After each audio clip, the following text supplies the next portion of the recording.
Hi friends. Episode start करने से पहले आप सबके लिए छोटी सी रिक्वेस्ट है।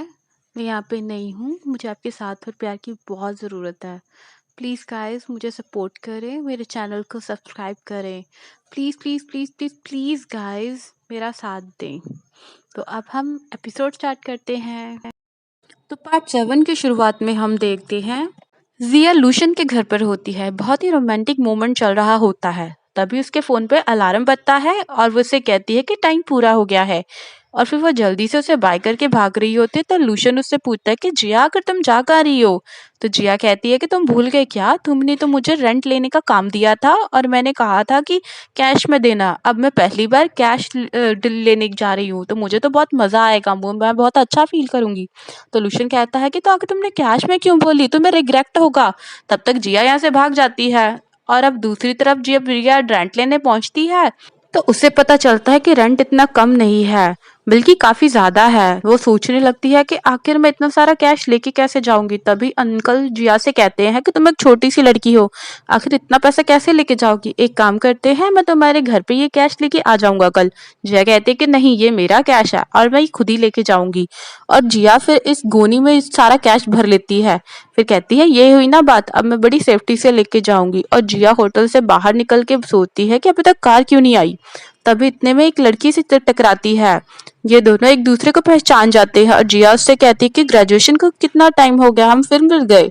फिर जिया की फ्रेंड शिया अपने हस्बैंड से कहती है कि तुम अंदर होटल में जाओ। फिर वो जिया से कहती है कि देखो तुम एकदम सही टाइम पे मिली हो मुझे, आज हमारा क्लास रियूनियन है, तो क्यों ना तुम भी साथ में चलो। तो जिया कहती है आज अच्छे से मैं ड्रेसअप नहीं हूँ, मैं किसी और दिन आऊंगी। तो जियाओ कहती है कि जिया इन सब की कोई जरूरत नहीं है, हम लोग क्लास रियूनियन के लिए जा रहे हैं और वहां पर हमारे पुराने फ्रेंड्स होंगे और इस सब फॉर्मेलिटी की कोई जरूरत नहीं है। अगर फ्रेंड्स के बीच को चीज मायने रखती है तो वो इमोशन है, वो इसके इतना फोर्स करने पर जिया को मानना पड़ता है और वो जिया को क्लास रियूनियन पे ले जाती है और जिया अपनी गोनी को बाहर रख देती है।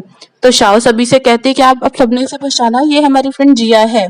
तो शाओ से पूछती तुम्हारी गोनी कहाँ है। जिया कहती कि मैंने बाहर रख दी है। तो शाओ जिया की गोनी को बाहर से उठाकर अंदर लाती है और सभी को बताती है कि देखो हमारी आउटस्टैंडिंग स्टूडेंट अब गार्बेज उठाने का काम करती है। और ऐसा बोल के वो जिया की बेइज्जती करने लग जाती है और सभी लोग जिया पर हंसते हैं। ये देखकर जिया शॉक्ड हो जाती है और उसे कहती है तुम तो कितनी जल्दी अपने विचार बदलती हो, अभी थोड़ी देर पहले तो मुझसे कितनी अच्छे से बात कर रही थी, अब मेरी बेइज्जती कर रही हो। तो शाओ कहती है कि तुम्हें क्या लगा था कि मैं तुम जैसी भिखारी से बात करूंगी। मैंने तो तुम्हें बस इसलिए लेके आई हूँ ताकि मैं तुम्हें दिखा सकूं कि तुम्हारे और हमारे बीच में कितना गैप है। तो शाओ सभी से कहती है कि आज मैंने तुम सबको 5 स्टार में पार्टी दी है और ये आप आपने सबके लिए स्किन केयर प्रोडक्ट लाई हूँ। और फिर जिया से कहते कि तुमने कभी इतना महंगा स्किन केयर प्रोडक्ट तो देखा ही नहीं होगा। तो जिया कहती कि मैंने देखा है और ये मेरा फेवरेट स्किन केयर प्रोडक्ट है और मैं यही यूज करती हूँ। तो शाओ कहती कि कहीं ऐसा तो नहीं इनकी खाली बॉटल तुम्हें जो गार्बेज में मिलती होगी तो उससे कोई यूज करती होगी। तब इतनी में पानी का बॉटल नीचे गिर जाता है और शाओ कहती कि चलो जल्दी से अपना काम शुरू कर दो, नीचे गार्बेज गिरा है उसे उठा लो। जिया कहती है ठीक है। फिर वो शाओ का हाथ पकड़ के ऐसे पकड़ के ले जाने लगती है। शाओ कहती क्या कर रही हो तुम। तो जिया कहती कि तुमने तो मुझसे कहा था ना कि मैं गार्बेज लेके जाऊं, तो मैं वही कर रही हूँ। अब इस रूम में सबसे बड़ी गार्बेज हो, ये बोलकर जिया उस पर हंस रही होती है और ये देख के सभी हंसने लगते हैं। तो शाओ जिया से अपना हाथ छुड़ाती है। तो शाओ अपने जल्दी से अपने हस्बैंड के पास खड़ी होती है और उसे कहती है कि तुम क्या समझ रहे हो खुद को, तुम्हें पता भी है मेरा हस्बैंड इस 5 स्टार होटल में वीआईपी कस्टमर है और हम चाहिए तो तुम्हें इसी वक्त यहाँ से निकाल सकते हैं, इसलिए तुम अभी खुद ही यहाँ से चली जाओ, नहीं तो तुम्हारी यहाँ पे बहुत बेइज्जती होगी। तो जिया कहती है कि मैं इतनी जल्दी नहीं जा सकती, अभी तो मैंने यहाँ पे कुछ खाया भी नहीं है, तुमने तो हमें पार्टी दी थी ना, तो क्या तुम हमें खाना नहीं खिलाओगी। तो शाओ कहती है क्या मजाक कर रही हो, मैं तुम्हें इतने पैसों का खाना खिला सकती हूँ जितना तुम जिंदगी भर कमा नहीं पाओगी। तो जिया कहती है तो ठीक है, फिर बिल तो तुम्हें भरना है। फिर शाओ वेट्रेस को बुलाती है और बहुत सारे महंगे महंगे खाने ऑर्डर करती है। फिर डिनर करने के बाद जब वो वेट्रेस बिल बताती है 1.8 मिलियन, तो इतने सारे पैसों का नाम सुनकर शाओ और उसका हस्बैंड तो शॉक हो जाते हैं, कहते हैं कि इतना ज्यादा बिल कैसे हो गया। तो वेट्रेस इन लोगों को सारी वाइन और डिशेस की प्राइस बताती है। फिर जैसिया से इससे कहती है कि तुम्हारे पास इतने पैसे तो होंगे ना, तुम इतना बिल पे कर पाओगे। फिर शाओ अपने हस्बैंड से कहती है कि हमारे पास इतने पैसे होंगे ना, तो शाओ का हस्बैंड कुछ बहाना बनाकर बाहर चला जाता है। फिर जिया उस पे हंसती है और कहती है क्या हुआ, अब तुम लोग बिल पे नहीं कर पा रही हो।